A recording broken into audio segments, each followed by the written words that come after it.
Salamlar. Bugün sizlərə TryHackMe platforması üzərində yerləşən Enumerating Active Directory labının izahını verməyə çalışacağam. Maraqlı bir labdır.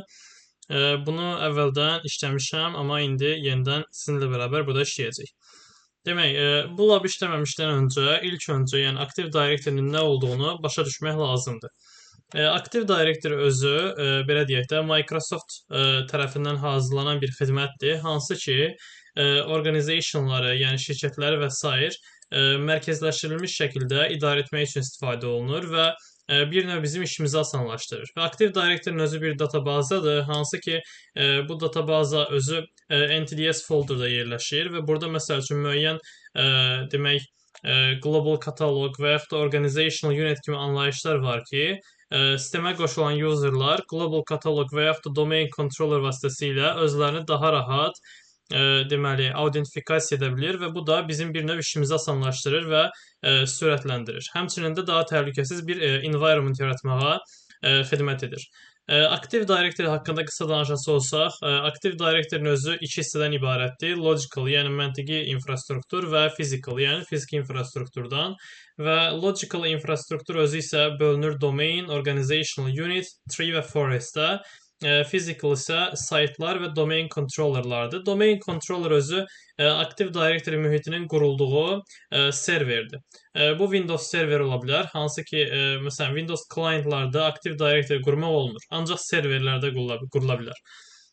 Məsələn, məndə hal-hazırda burada VMware-də Windows Server 2019 var. Mən bu server üzərinə Active Directory qurmuşam və bu Windows 10 client maşını var. Bu client maşını da Active Directory qurduğum domenə əlavə etmişəm və beləliklə də mini bir Active Directory qurmuş oluram da, yəni bu halda.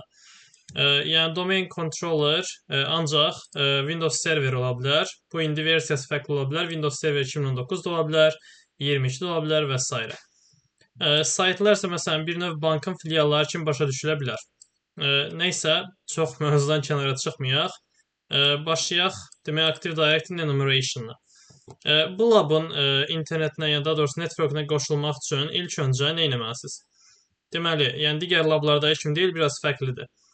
Profilinizə klikləyib buradan Access bölməsinə gələcəksiniz və Access bölməsindən bu VPN bölməsində Machines yerinə Network seçib və oradan da AD Enumeration olan lazımdır bizə. Onu seçirsiniz və daha sonra isə yükləyirsiniz. Mən əvvəldən yükləmişəm, yəni sırf bu VPN-lə işləmək lazımdır bu labı. Gəlin VPN-imizi çalışdıraq əvvəlcə. Demək, burada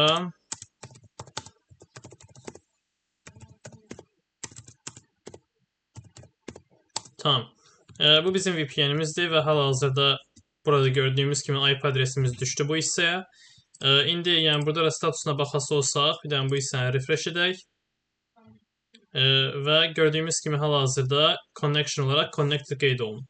Yəni bundan əmin olandan sonra laba başlaya bilərik. Labda ilk öncə bizim başlayacağımız nöqtə, yəni enumerate eləmək üçün başlayacağımız nöqtə THM-DC-dir. Yəni THM domain controller'dır və bunun IP-sini biz əgər Kali üzərindən işləyiriksə, bunun IP-sini götürüb etc resolve conf-a yazmalıyıq. Yəni DNS adresini tanısın deyə, resolve eləyə bilsin deyə. Gəlirik bura. Burada girmək üçün nə edirik? Sadəcə yazırıq nano etc resolve və conf. Demək, bu hissədə özümüzdən bir dənə yeni name server əlavə edib, həmin o THM-DC-nin IP adresi, yəni 10.200 demək, 10.258 və səhvləmirəmsə 101 idi, yoxsa 1 idi, bir dənə baxaq. Bəli, 101. Demək, bu da bunun IP adresidir. Daha sonra Ctrl-O, Enter, Ctrl-X və işləyib işləmədiyini yoxlamaq üçünsə NS lookup-la həmin bu demək domenə, burada özü bir dənə domen verib bizə. Bu hissədə oxuyaq əvvəlcə. Bura qeyd etdiyim əslində access hissəsi və labın network-nə qoşulma hissəsidir. Bizə verilən həmin bu domain budur. thmdc.tryhackme.com. Əgər buna NS lookup-la domain sorğuları göndərə biliriksə, deməli onda bizim labımız yəni başarılı bir şəkildə, uğurlu bir şəkildə qoşula bilmişik, yəni bu laba belə deyim.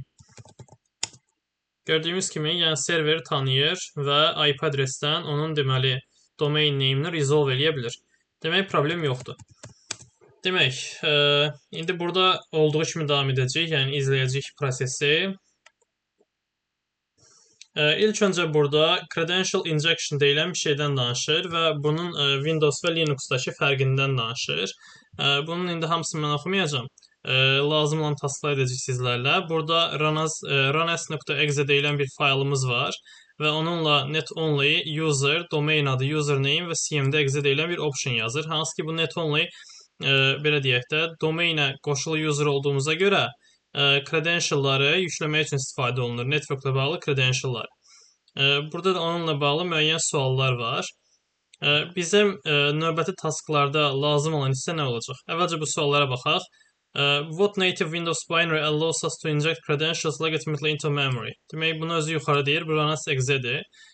What parameter option of the runs binary will ensure that the injected credentials are used for all network connections? Bu da net only'dir. Burada yenə danışır sysvoldan. Sysvol nədir? Ümumiyyətlə, Active Directory mühitində group policy obyektlər olur. Yəni GPO-lar.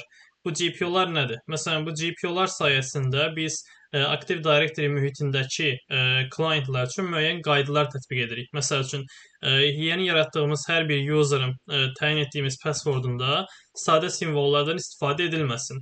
Və yaxud da ki, nə bilim, bu user'lar, deyək ki, məndə HR departamentinə aid olan user'lardır.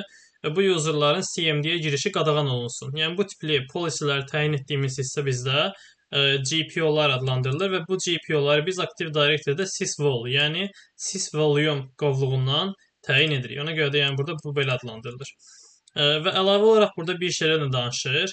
Biz elə bil ki, şeyə girəndən sonra, PowerShell-a və yaxud da PowerView-yə girəndən sonra CMD-də dirlə, yəni bu dir elə bil ki, Linux-dakı ls-in əvəzinə işlədilir Windows-da. Dirlə burada domain də yaza bilərik və yaxud da ki, IP-ni də yaza bilərik. Bunların fərqləri var.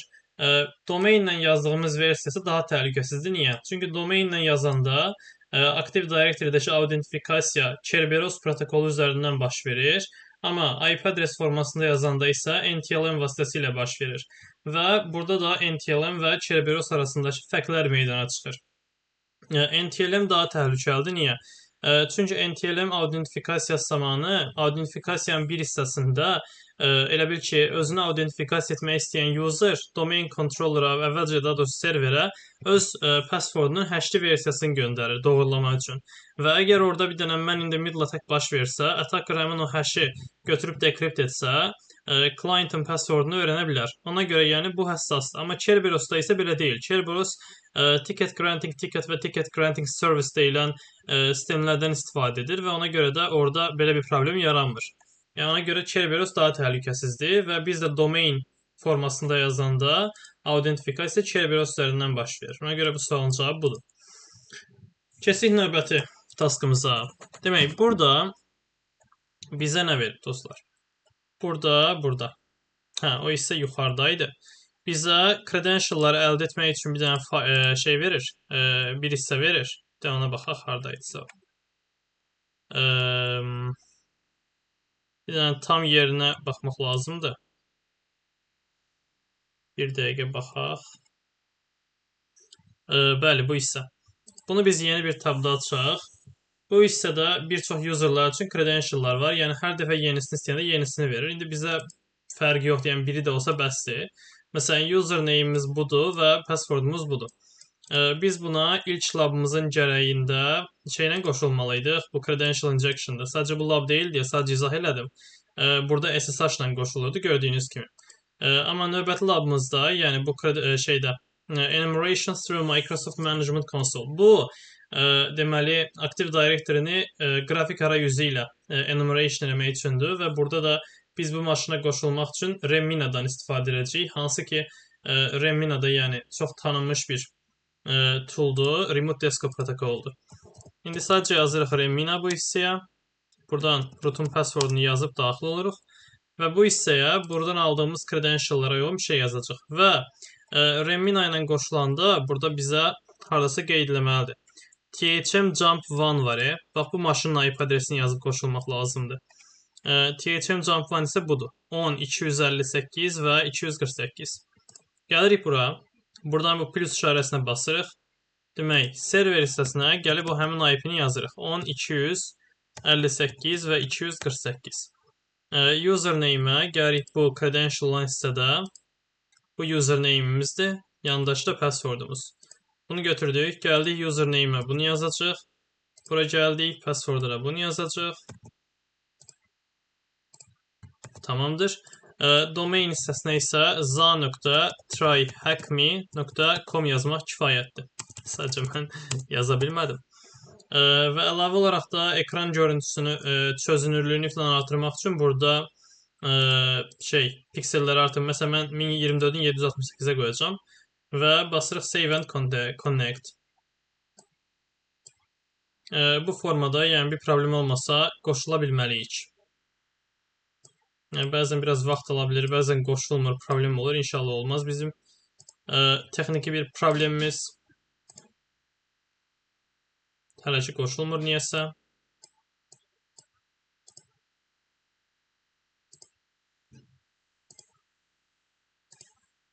Gəlin belə eləyək. Mən burada əvvəl qoşulmuşdum deyəsən. Bu IP-də, amma indi buna qoşulduq. Buradan niyəsə qoşulmadı. Yeni bir credential tələb edək. Get credentials. Başqa bir user kimi qoşulaq. Flip rate user kimi.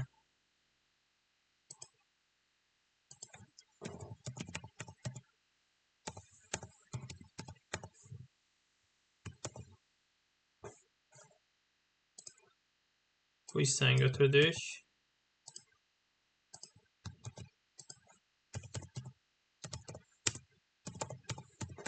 Bəlkə də domaini səhv yazmışam. THMDC yazaq da, belə yazmayaq.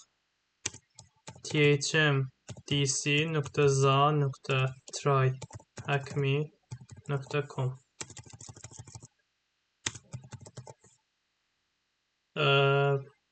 Tamam.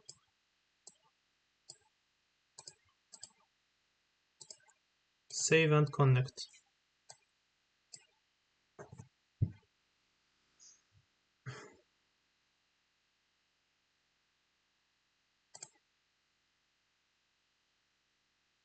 Niyə olmadı yenə bu?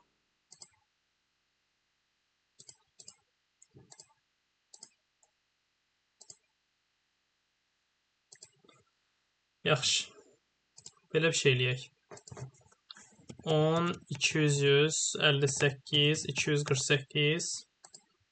Username-ə yenə bu username. Yox. Scooter yox.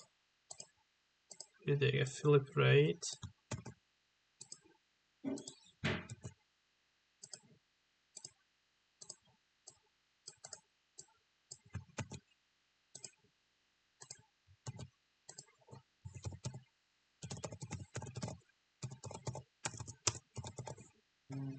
Düz yazırıq da. Buradan bəlkə bunu dəyişək. Negotiation-a qoyuram RDP ayrıca.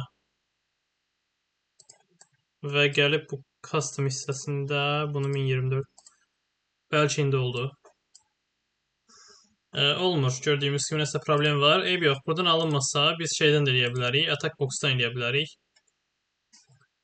Sadəcə bir dəqiqə. Attack box-dan da qoşula bilər. Yəni sırf bunu göstərmək üçün attack box-dan eləyəcəm. Hal-hazırda niyəsə Remina ilə qoşula bilmədim. Attack box-da da yəni eyni şeydir. Qoşulanda elə bil ki, bu run düyməsi var. Hansı ki, bu bildiyimiz run düyməsi nədir? Bu hissə var. Burada elə bil enumeration şeyin üzərindən gedir. Microsoft Management Console var. Onu da elə adi Windows'da Windows R edirsiniz, run. Buradan elə bil ki, gəlirsiniz, MMC yazırsınız Microsoft Management Console üçün. Və OK deyəndə əslində sizi ora aparır. Və yəni labda da gedəcəyimiz isə buradır. Sadəcə açılsın əvvəlcə.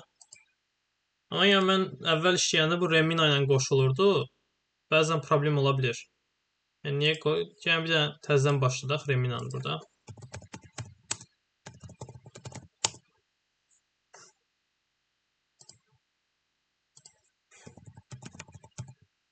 Çünki şeylə daha rahat gəlir mənə.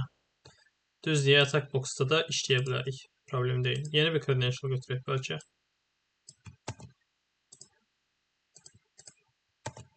Tamam. Passwordumuz da budur.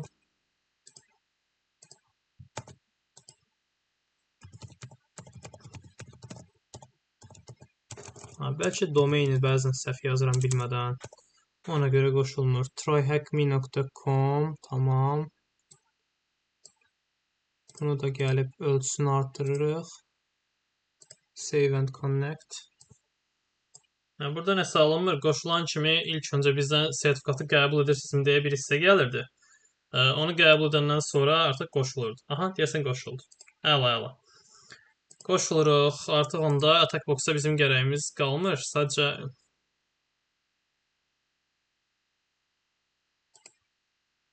mən indi bunu bağlasam birdən ümumi network gedər. Qoy bu burada çalışsın, problem deyil. Biz buradan baxarıq. Biz buradan Reminadan baxarıq. Gördüyümüz kimi qoşulur burada və açıldı. İndi burada biz əvvəlcə RAM pəncərəsini açırıq. Bunun üçün də indi gəlib bu axtarış bölməsinə elə bura run yazsaq kifayətdir. Run yazanda burada bir dənə proqram çıxır və buraya yazırıq ki, Microsoft Management Toolkit'in qısaltması olan MMC. İndi görək lab bizə nə deyir. Və burada file bölməsindən biz add remove və snap in option'ı seçəcəyik. Lab'a bir dənə baxaq qaydaq. Baxın, deyir ki, click file add remove snap in, daha sonra select add all three active directory snap and click through any errors and warnings and right click on active directory domains and trust and select change forest. Enter reside tryhack.com as root domain. Tamam, bunu dediyini edək. İlk öncə gəlirik buradan file bölməsinə və gəlirik buna klikləyirik. Buradan bizə qeyd edir ki, nəyi davam etməlisən. Select and add all three active directory snap-ins. Demək, bizə lazım olan active directory nədir bu? Domain and trust. Bunu add edirəm. Daha sonra active directory sites və services var. Bunu add edirəm. Və active directory users and computers var. Bunu add edirəm. Ondan sonraki mərhələdə right click on active directory domains and trust and select change forest. Active directory domains and trust, select right click. Bu hissədən. Olmur axı.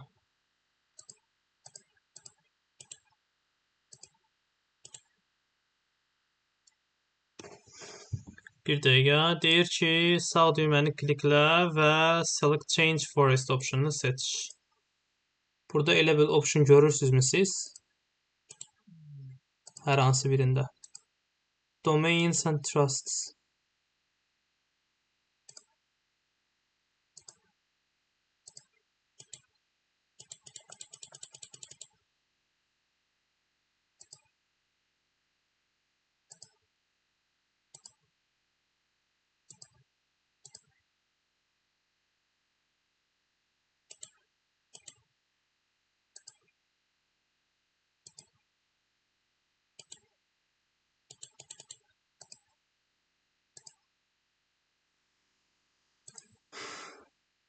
Right click on active directory, change forest, enter as the root domain and click OK. Anlamadım.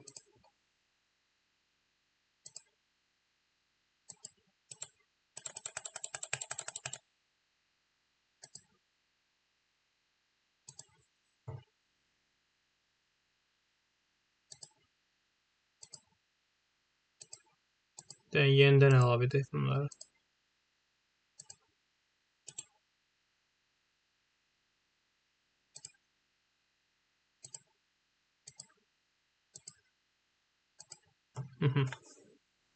Hər birinin üzərinə klikləyib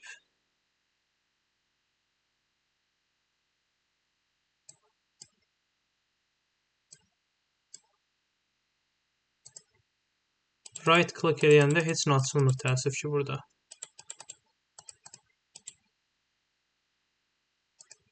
Bunların üzərində gəlib right click eləyəndə burada heç nə açılmır. Amma lab bizdən onu soruşur. Right click on active directory domains and trust and select change forest.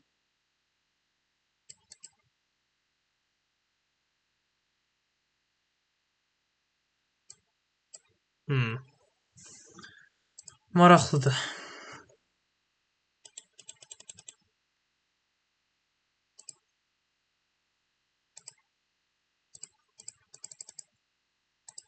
Amma bu hissələr də deyil də, yəni çox qəribə bir şey gəldi. Buradan bir dənə davam etməyə çalışaq peki.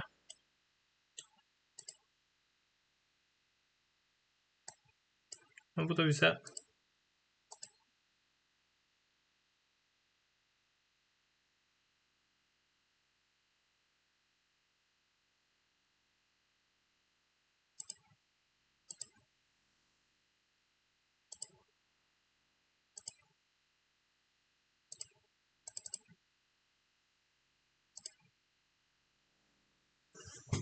gəlin belə deyək əvvəlcə onda. Buradan yenə də add remove snapping deyək. Bunları bir dənə add eləyək bura ayrıca. Sonra dəyişməyə çalışarıq. Advanced-dan deyir ki, gəlin click on view advanced. Bunları belə add eləyək istəyirsinizsə, sonra baxarıq. OK deyirəm. Bunlar gəldi bura. Hə, tamam. Üzürlü sayın vaxt itkisinə görə indi olmalıdır. Change forest. Gəlirik buradan zat tryhackme.com-dan dəyişəcək, düzdürmü? As a root domain and click OK. Tamam, root domain olaraq dəyişəcək. Save it domain setting OK deyirik. Sonra eynisini Active Directory Sites and Services'in də üzərində eləyəcək. Dondu nəsə.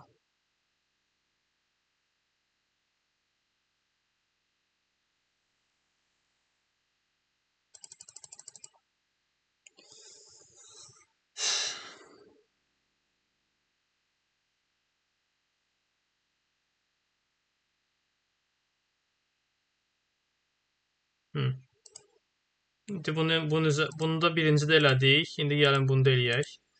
Change forest deyirəm. Zat tryhackme.com OK.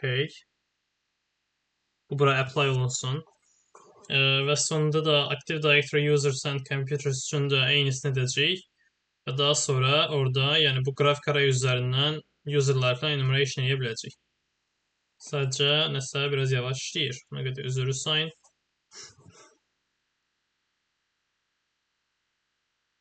Tamam. Və sonuncu, bunda da yenə eyni şey edirik. Change forest. Ha, bu forest deyil deyəsən heç. Burada change domain bölməsi var. Bir dəqiqə. Bəli, change domain seçirik. Yenə zat tryhackme.com və OK. Tamam. Bundan sonra view və advanced features bölməsinə daxil oluruq. Buradan view və advanced features. Bura daxil olduq. Tamam, view advanced features. Tamam, daxil olmuşuq. Daha sonra nə edirik? Burada gördüyümüz kimi bu ekran çıxır və artıq hər organizational unit bizim burada yaratdığımız console rootdan əlavə şey oldu. Ayrıca elə bil bunun içində zat tryhackme.com organizational unit yaradıldı və bunun da altında müəyyən məsələn şeylər olacaq artıq bizdə. User life falan görsənəcək. Sadəcə site, burada default nə bilim nə var, burada zat tryhackme.com. Bəli. Gördüyümüz kimi Active Directory Users and Computers'ın içində bizdə nə var?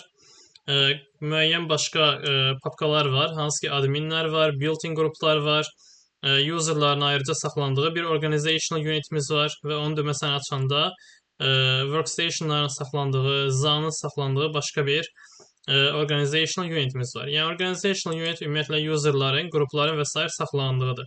Baxın, deyir bu hissəyə baxanda, bu da gəlir burada demək Active Directory Users and Computers'ın içində people açır və people'ın içində ayrı-ayrı qrupların içində müəyyən userların olduğunu sağ tərəfdə görə bilirsiniz. Gəlin bura. Buradan people açır. Buradan məsələn ayrı-ayrı üzərinə klik eləyəndə burada ona uyğun userları görürsünüz. Düzdürmü? Məsələn mühəndislik bölməsində bunlar var. Məsələn maliyyədə bunlar var və yaxud da HR-da bunlar var və s. Bu formada enumerate edə bilərik. Clicking on of these users will allow us to review all of their properties and attributes. Bəli.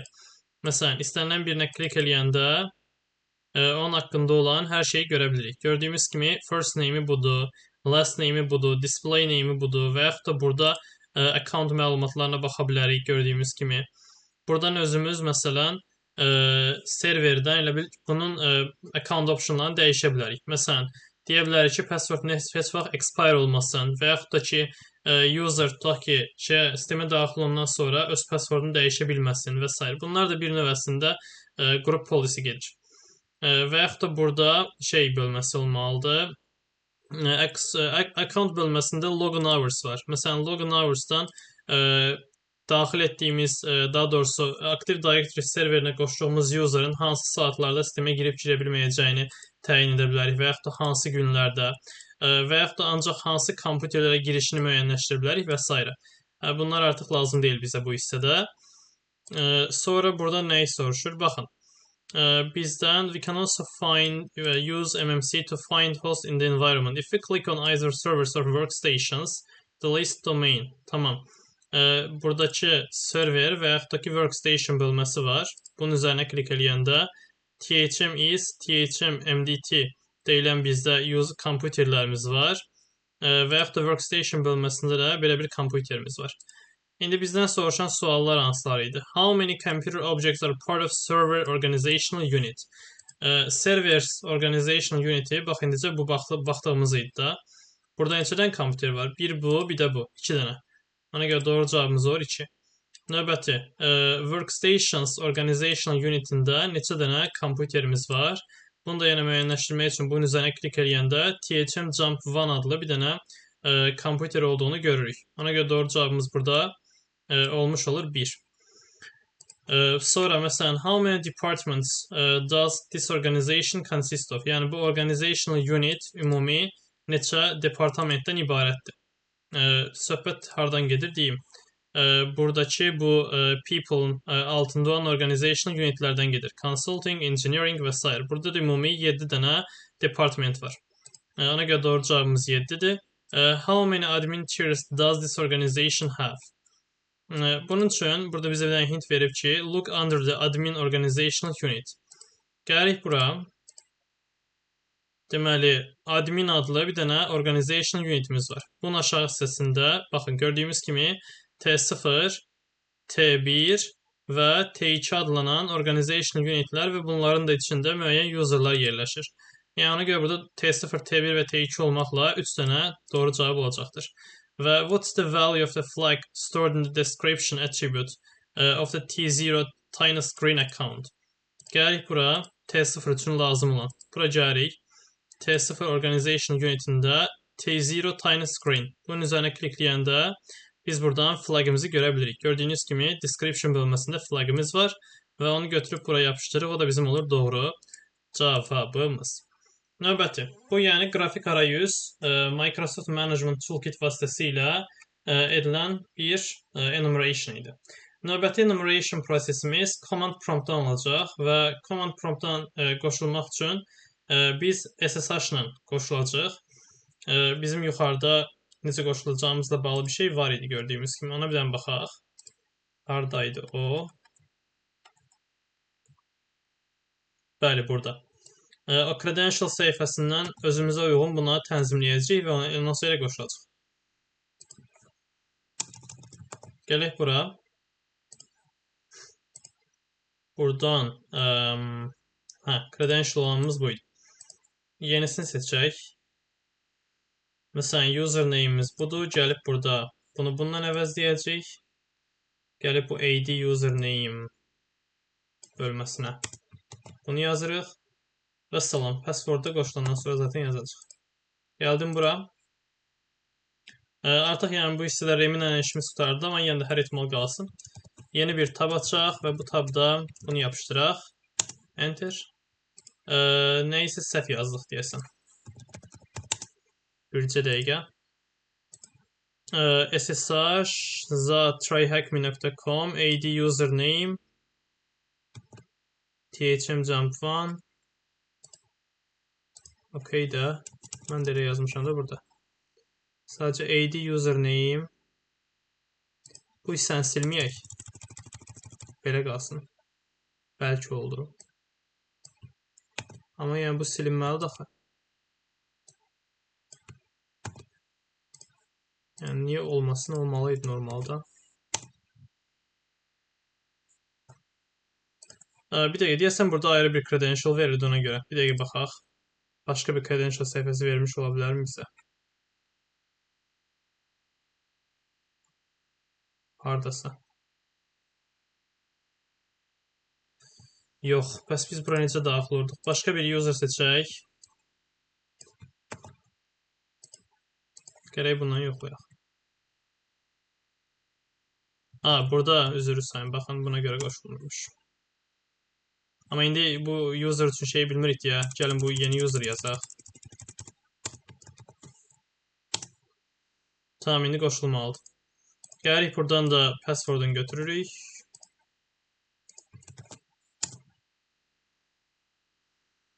Əla. Hal-hazırda bu user kimi sistemdəyik, düzdür? İndi yenə də labın gərəyi nəyi tələb edirsə onu edəcəyik. Birinci nəyi soruşur burada? Baxın, deyir ki, bu bizdə hal-hazırda nədir? CMD-dir, düzdür? CMD üçün də CMD cheat yazsaz, yəni lazım olan komandları görəcəksiniz. Bizim elə demək olar ki, məsələn, user ilə bağlı olan komandlarımızın çox CMD-də net user ilə başlayır. Məsələn, PowerView ilə PowerShell də istifadə oluna bilər. Əgər PowerView olsa, o başlayacaq get net user-la, PowerShell olsa get AD user-la başlayacaq. Bu bizdə elə bil ki, net user domain sistemdə olan userları enumerate etmək üçün istifadə olunur. Domain userlarını. Gəlir elə bil bura, burada yazırıq. Net user domain. Və gördüyümüz kimi lazım olan bu userlar da əslində səhv eləmirəmsə elə bu credential bölməsində çıxan userlardır. Yəni belə bu formada bu userları görə bilirik. Növbətidə məsələn nə edir? Sırf məsələn müəyyən bir user adı yazır və daha sonra bu user haqqında ətraflı məlumat öyrənir. Gəlin sınayaq sizinlə bərabər. Bu formada onun haqqında ətraflı məlumatları öyrənə bilərik. Baxın, məsələn, username-ini, full name-ini, daha sonra password'un sonuncu set olunduğu tarixi, password nə vaxt expire oluna bilər o tarixi öyrənə bilirik. Başqa da bir şey yoxdur burada. Sonra necə bir şey var? Demək, net qrup domenindən qrup haqqında məlumatları görə bilərik. Artıq user yazmırıq, qrup yazırıq. Yazırıq net qrup və daha sonra domain. Burada da sistemdə olan qrupları görə bilirik. Domain admindir, domain computer, domain controller, domain users filan. Bunlar built-in qruplardır. Yəni Active Directory mühiti qurulanda üzərində gələn qruplardır. Amma məsələn, burada məsələn var ya, Tier 0, Tier 1, Tier 2. Bunlar bizdə sonradan qurulan, özümüzün qurduğumuz qruplardır. Məsələn, sırf Tier 1 admins haqqında məlumat öyrənmək istəyirsənsə, onu eyni ilə user olandayı kimi ayrıca yazmaq lazımdır. Dırnaq işarəsinin içində yazırıq ki, demək elə bundan yazaq. Tier 1 admins. Elə bunu yazmaq kifayətdir. Bundan sonra da sadəcə domain yazırıq və sırf bu qrup haqqında ətraflı məlumatı öyrənə bilirik. Yəni, bax, məsələn, bu qrupun bu üzvləri var və s. bunları öyrənə bilirik. Daha sonra burada net accounts domain ilə isə bu məlumatlar çıxır. Bir də yazmıram. Burada məsələn, accountların lockout duration olur. Yəni, məsələn, dəqiqə ilə 30 dəqiqə sonra lockout olunacaq və s. İndi bizə müəyyən suallar verir. Yazır ki, domain userlarından başqa hansı başqa qrup demək, Aaron Harris accountu deyir, həmin qrupun üzvüdür. Bizə lazım olan şey Aaron Harris userıdır, düzdür? Bunun üçün necə bir şey yaza bilərəm? Gəlib yazaram ki, mən bura net user, həmin o user'ı sırf spesifik olaraq qeyd edirəm və daha sonra domain yazıram. Ki, görün məndə lazım olan bu user haqqında ətraflı məlumat çıxartsın deyə bunu buraya yazıram. Əlavə olaraq da bir dənə domain əlavə edirik bura. İndi bizim sualımız ondan ibarətdir ki, bu domain user built-in qrupundan başqa hansı qrupun üzvüdür? Düzdür? Gəlirəm bura. Görək burada o tipli məlumat verirdimi? Demək, bəli, verir.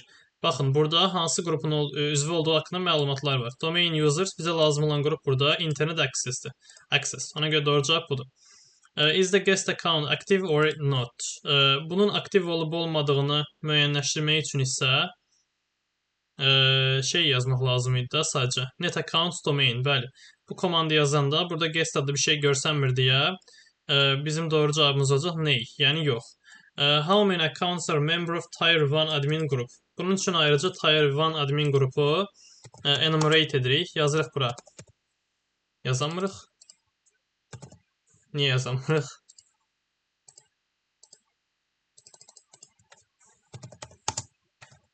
Bir dəqiqə. Mən bura nəsə yaza bilirəm. Yazıram. Terminal dondu məndə.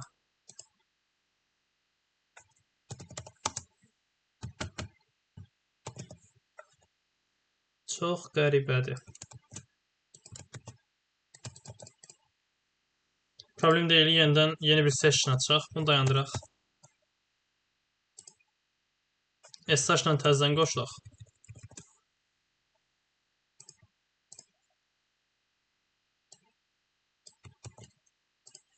Başqa bir user kimi. Elə bu user olsun.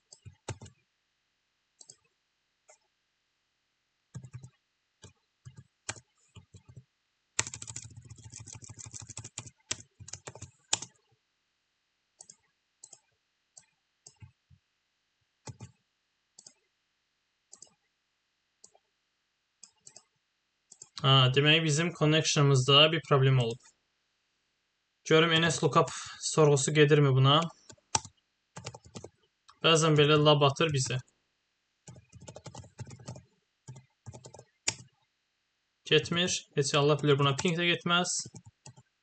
10, 258, 101. Yəqin ya labda problem oldu, ya da ki bizim VPN-imizdə. Baxa görə lab runlanır mı hazırda bizdə? Running deyə qeyd olunur. Buradan access, networks, AD enumeration. Tamam, qoşulu görsənir. Bir də sınıyaq.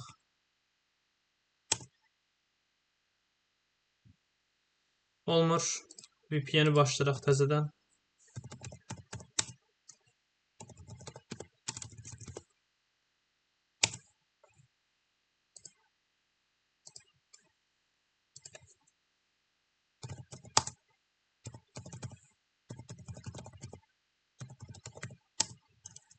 Tamam.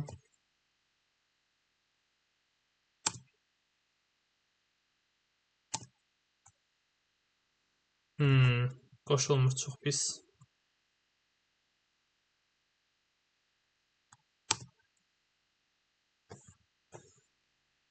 Destination host unreachable. Tamam, onda problem deyil. Təzədən başladaq. Reset eləyək görək.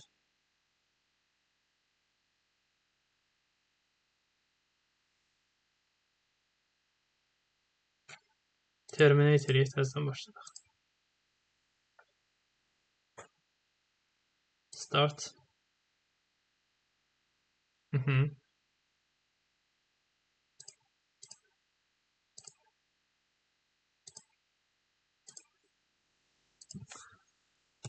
Video deyəsən biraz uzanacaq, amma olsun. Demək, resolve confun içində. Tamam, bu burada yazılıdır, gözəl. Ping də getməlidir normalda. 10, 200, bu THM DC-nin IP-sidir bu arada, 101. Əla. Ping gedir, artıq qoşulacaq. Gələk bura, demək, təzədən ranlamaq lazımıymış. SSH, tamam. Qoşul görək. Ay, olmur. Niyə olmur? Axı, bayaq olurdu. Bayaq da şeyin ortasında dondu, elə yəqin ki ona görə oldu. NSLOOKUP gedirmi buna? Getmir. Yox, gedir. Bu da gedir, bəs onda problem nədən ibarətdir burada? User filan dəyişək elə. Get credentials. Yəni bu səhifə də normalda açılırsa, yəni connection falan bizdə normaldır. Bu səhifə açılmayanda falan connectionda bir uğursuz, yəni bir problem olur çox vaxt. Ona görə açılmır. Amma buranın özü də açılırsa, yəni yeni request göndərəndə, demək onda problem olmamalıdır əslində. Yəni bunu yapışdırdıq. Enter. Əla. Passwordumuz da budur. İndi nəyə göstərəcəm? Mənə lazım olan burada axırıncı sualımız nə idi? Axırıncı sualımız sırf deyirdi ki, burada demək, harada qalmışdıq? CMD ilə enumeration'da bizdə soruşurdu ki, tier 1 admin qrupu üçün how many accounts var? Tamam, neçə account var? İngilis nazivlərini qarışır orada. Demək yazırıq net group, daha sonra bu hissədə yazırıq tier 1 admins və daha sonra domain. Gördüyümüz kimi burada user'ları görürük. 1, 2, 3, 4, 5, 6, 7 dənə user'ımız var. Mən də 7 yazmışam və son olaraq da bu password policy lockout duration soruşur. Bunu da əslində bayaq oradan baxmışdıq. Yazırıq net account və daha sonra domain. Yazanda net account suydum yoxsa? Account domain. Bəli. Gördüyümüz kimi lockout duration 30 dəqiqədir və cavabımız da 30 olur. Növbəti enumeration'ımız bizim PowerShell vasitəsilə olacaq. PowerShell'də necə olur? Burada using our SSH terminal we can upgrade. Tamam. CMD'ni PowerShell'ə qaldırmaq üçün sadəcə CMD'də yazırıq PowerShell. Formada yazanda artıq biz PowerShell'dəyik. Və indi PowerShell üzərindən enumeration eləyəndə bu dəfə net user yox, AD user yazacaq. Hansı ki Active Directory user deməkdir. Try Identity optionundan istifadə edərək bizə lazım olan sırf hansı user lazımdırsa onu yazacaq. Serveri za-tryhackme.com və propertiesdən sonra ulduz qoyanda bununla bağlı olan bütün propertiesləri bizə, yəni bütün özəllikləri çıxardır. Və yaxud da müəyyən filtrlardan istifadə edə bilərik. Filter optionundan yazaram. Name like Stevens. Yəni ulduz Stevens o deməkdir ki, sonu Steven ilə bitən user'ları mənə göstərsin. Server bu olsun və s. və s. Burada da yəni get AD group deyilən bir parametrimiz var. Bu formada qruplara baxa bilərik. Sonra get AD group member deyilən bir obyektimiz var. Get AD object deyilən bir şey var. Tamamdır. İndi what's the value of the title attribute of Beth Nolan? Demək, burada hintimiz də var. Hint hissəsində get AD user'dan istifadə edəcəyik və properties'i verəcəyik. İndi necə istifadə edəcəyik? Baxın, istifadə qaydası burada göstərilib. Demək, get AD user yazırıq. Bu isə eyni qalacaq. Identity də yazacaq, təbii ki. Üzrü sayın. Tamam. Gəlik bura. Buranı eyni yazırıq. Düzdürmü? Növbəti burada bizdə olmalıdır. User'ımızın adı. Sualda soruşulan hansıydı? Beth Nolan. Tamam, budur. Bunu yazırıq. Növbəti bizdən soruşur ki, value of the title attribute. Bizə lazım olan title'dır. Məsələn, müəyyən filtrləmələr eləyə bilərik və yaxud da ki, heç edə bilərik. Məsələn, serveri yaza bilərik və properties. Bu formada yazanda görək bizə nə, yəni hər şeyi göstərəcəkmi?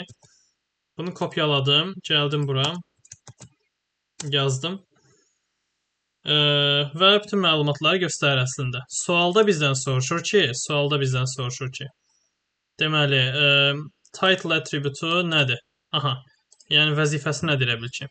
Mən senior yazmışam əvvəllər, gedək baxaq görək nədir bunun title attribute-u. Yuxarılara doğru qalxıram. Buralar.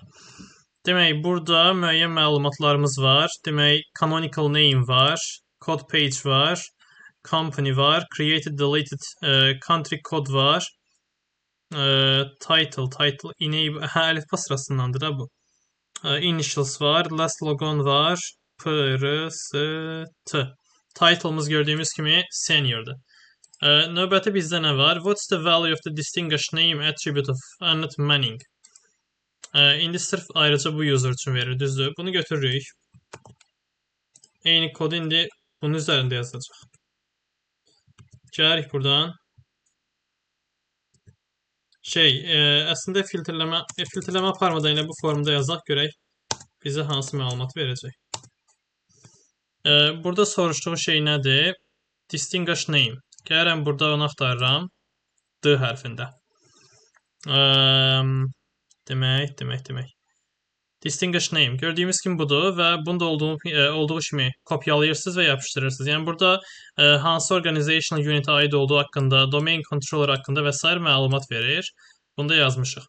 When was the tier 2 admin group created? Bunun üçün də get AD group yazırıq və get AD group yazandan sonra sırf şey yazırıq. Məsələn, baxın. Get AD group identity bizə lazımdır tier 2 admin, onu yazırıq və serverin adını yazırıq. Gəlirəm bura. bu əmri olduğu kimi kopyalayıram. Gəldik bura.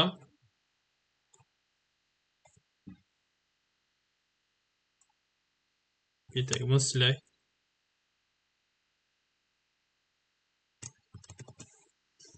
Sadəcə bunu dəyişdirəcək təbii ki. Bunu gəlirik. Administrators yox. Yazırıq nə? Tire 2 admins. Sadəcə biz belə bir şey yoxdur. Diqqətlə baxaq görək. Tam adı belə deyil. Tire 2 adminsi biz deyəsən şeydə yazmalıyıq. Bir dəqiqə. Positional parameter cannot be. Tire 2 admins olduğu kimi kopyalayaq, elə yapışdıraq. Bir dəqiqə.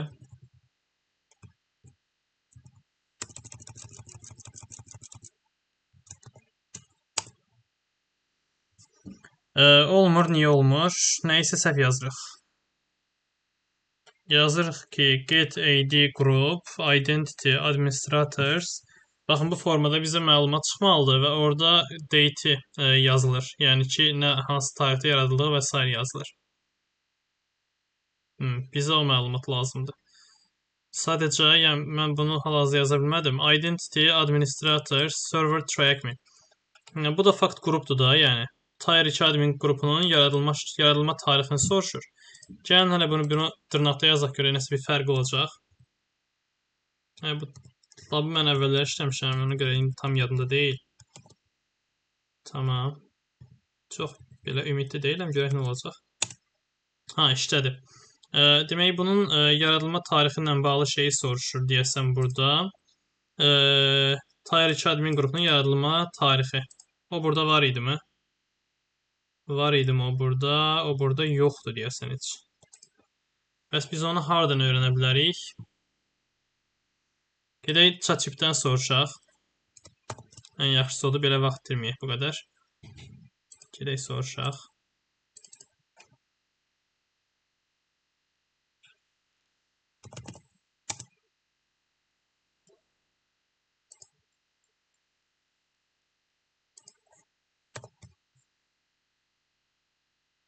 Tamam, yazırıq ki, burada qrupun